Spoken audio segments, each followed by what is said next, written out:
আমি দীর্ঘদিন একটি মেয়ের কাছ থেকে অবহেলার শিকার। আমার করণীয় কি?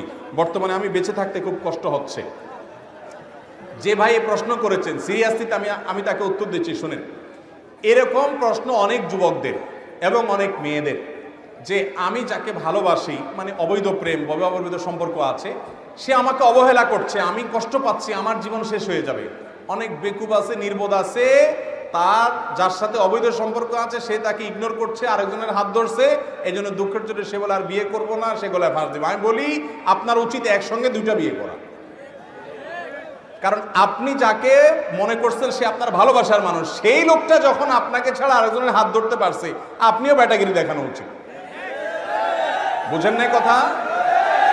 যে আপনি যাকে ভালোবাসা দিছেন, হোক অবৈধ ভালোবাসা, ভালোবাসছেন যারে, সে যখন আপনারে ছেঁকা দিছে, তাহলে বুঝতে হবে আপনি অপাত্রে ভালোবাসা দিছেন, আল্লাহ বাঁচাইছে আগে ভাগে।